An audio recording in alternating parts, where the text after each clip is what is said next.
Hey skiers and snowboarders, this is Brad Panovich down here in Charlotte, North Carolina. Tonight, got some bad news for you. I kind of gave you the heads up last week. Tonight on the radar, you're not seeing a lot of white. Unfortunately, what's heading our way is not good news. We don't have anything in the southeast right now, but look who's making an appearance. It's the heat miser, and wouldn't you know it, it's the January thaw. We called this about a week ago.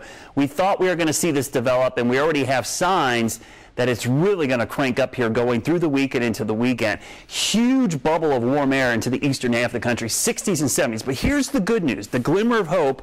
We typically get a January thaw sometime in mid to late January, but this year it's coming in the middle of the month, and look what happens late next week. The cold is going to return. There are significant signs that we'll see some of the coldest air of the season likely coming into the end of the month into February. Now the question is how far south this goes. It doesn't really matter how far south it gets because it's going to reverse from this heat over the next 5 to 6 days, but really from now into the weekend and into early next week, it's going to be significantly warmer for many areas of the southeast. So as we go through Wednesday into Thursday, this is all rain.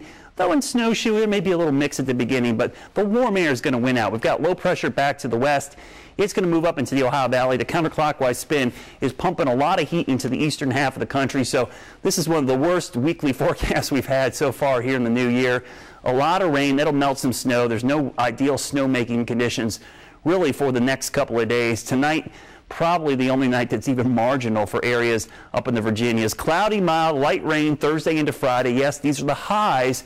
Will be around 50, the morning lows in the 30s. As we go south into areas of North Carolina, we're probably looking at temperatures in the 50s and 40s. So the bad news, unfortunately, I hate to be the bearer of bad news, the January thaw is coming up this week, but the good news is we may have some of the coldest air of the season arriving next week, and it may be locked into place. Now, we're going to take a good look at this over the next couple of weeks to see how long it's going to stick around. So if you can just get through this weekend and get through the January thaw, things will turn around. I hope you have a great week. I'll see you on Thursday with an update on the thaw and when the cold air returns.